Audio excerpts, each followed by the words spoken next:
Se você saiu atordoado dos últimos dias, está tudo certo. Aconteceu muita coisa. Aconteceu tanta coisa que muita gente nem se tocou que o ministro Alexandre de Moraes deu ordens para quebra de sigilo fiscal e bancário do ex-presidente Jair Bolsonaro e da ex-primeira-dama Michele. Mas olha, esse é o acontecimento mais importante dos últimos 3 dias, porque é a primeiríssima vez que o Supremo tocou no ex-presidente. Desde o início, o Moraes tem sido muito cauteloso. Ele vem cercando o Bolsonaro sempre pelas beiradas sem nunca tocar. Só quer chegar ali no momento em que tiver muita certeza do que vai conseguir. Um dos motivos, o principal motivo dessa lenta aproximação é criar desgaste.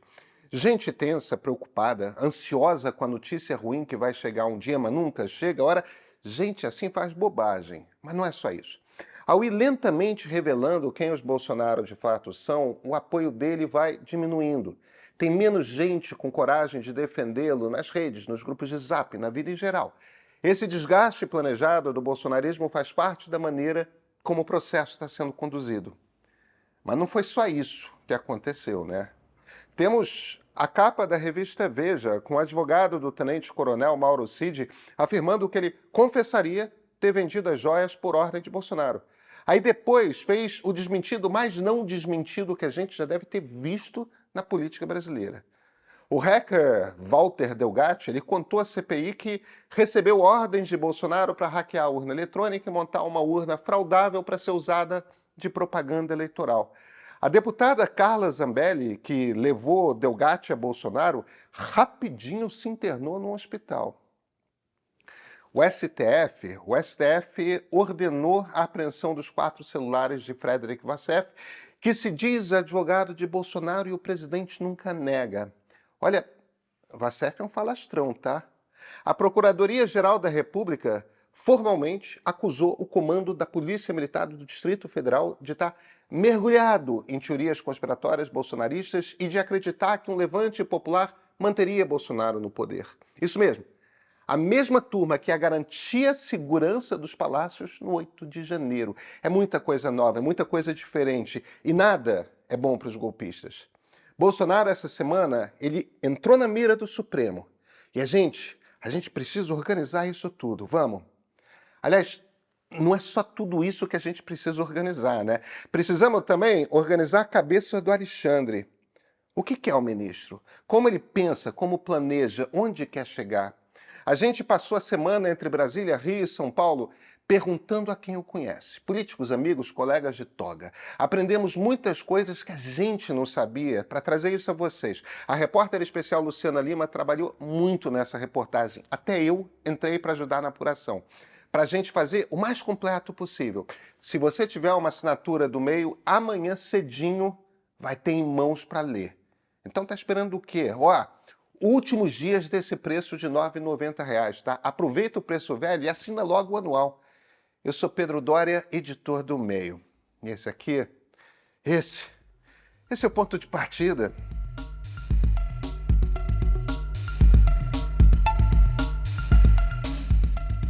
E vocês que vêm muito aqui olhando, o que o Pedro está fazendo nesse cenário? Hoje não é dia sem teleprompter, dia de responder às perguntas, aos comentários, às provocações de quem assiste os vídeos. Turma, vocês têm toda a razão. Mas o Brasil não deu descanso, né? Eu vou ficar devendo essa semana. O advogado César Bittencourt, o terceiro advogado contratado pelo tenente-coronel Mauro Cid, deu na quinta-feira uma entrevista à Veja. A capa com letras garrafais foi posta no ar logo depois. A confissão. Mauro Cid vai admitir à justiça que vendeu joias nos Estados Unidos, transferiu clandestinamente o dinheiro obtido com o negócio para o Brasil e o entregou em espécie a Jair Bolsonaro. Tudo sob as ordens do ex-presidente. Bem, Bittencourt já vinha dizendo desde a terça-feira que sua estratégia seria de reiterar que Mauro Cid é militar e, portanto, sempre obedeceu às ordens do chefe. Não ficou só na Veja não, tá? Na sequência, ele deu entrevista ao jornal o Globo e à Globo News, repetindo as mesmas coisas. Cid vai confessar que vendeu as joias e que fez isso tudo seguindo ordens de Jair Bolsonaro. Só que aí, na manhã dessa sexta, o advogado foi ao Estadão e disse que não era nada disso, que o que a Veja publicou não correspondia bem ao que ele havia falado. Só que aí a Veja publicou o áudio da conversa e está tudo lá, que a joia foi vendida por ordem de Bolsonaro. À tarde ele conversou ao vivo com Andréa Sadi e Natuza Neri na Globo News. Uma das entrevistas mais confusas que se pode imaginar, e lá no meio o que parece ter sido a explicação do recuo. De madrugada, depois de a Veja distribuir sua capa, o advogado de Bolsonaro, Paulo Cunha Bueno, ligou para Bittencourt. Os dois advogados conversaram sobre sabe-se lá o quê. Aí o cara acorda e desmente tudo o que havia dito. À tarde, reconfirmou as entrevistas da véspera, enquanto dizia estar negando as entrevistas da véspera. Você ficou confuso? Todo mundo ficou. É muito esforço para confirmar negando.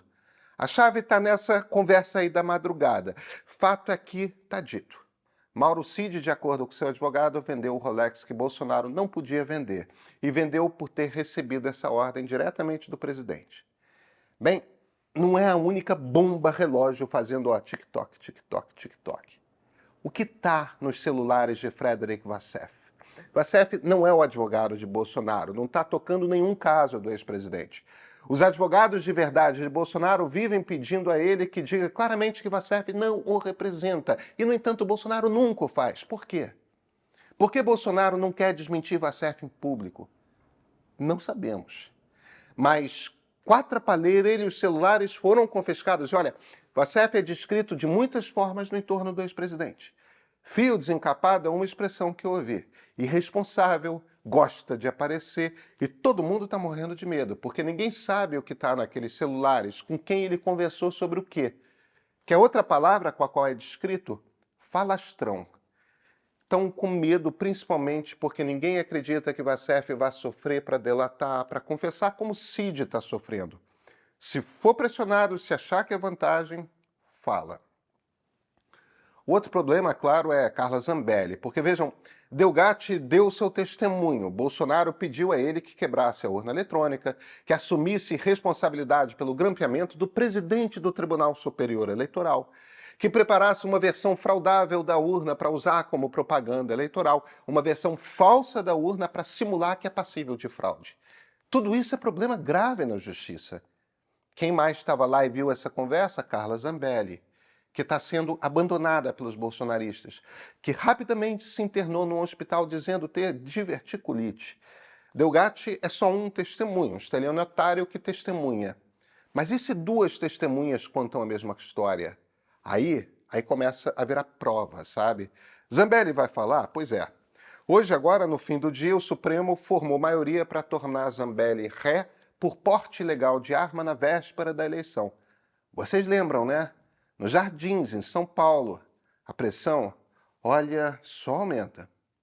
Nessa hora, a história da PM do Distrito Federal parece todo um mero detalhe, mas o fato é que, segundo a Procuradoria-Geral da República, as tropas lideradas pelo Major Flávio Silvestre de Alencar estimularam a invasão dos palácios dos três poderes no 8 de janeiro. Aí, gente, aí a coisa desmorona toda. O comando da PM era bolsonarista, acreditava em teoria conspiratória, não teve nenhum apagão de inteligência. Eles sabiam o que ia acontecer e trabalharam para que o ataque se concretizasse. É a Procuradoria do Aras que está falando. E há provas, diversas provas. Foi de propósito que o ataque aconteceu. Foi de caso pensado. Foi planejado no nível da polícia. Em quantos outros níveis foi planejado? Será que essa história nada tem a ver com Bolsonaro? Cid cometeu crimes, vai ser preso, vai pegar uma pena grande. Se confessar, se disser quem mandou o quê, vai diminuindo um pouco de cada vez a pena total que vai receber. E Vassef, e Zambelli, e Anderson Torres. Vocês lembram Anderson Torres? O chefe da PM de Brasília em janeiro de 2023, o ministro da Justiça que tinha a minuta de golpe de Estado em dezembro de 22? Vocês estão vendo o cerco? Essa história ainda não acabou. Ó, prepara. Vai ser devagarzinho.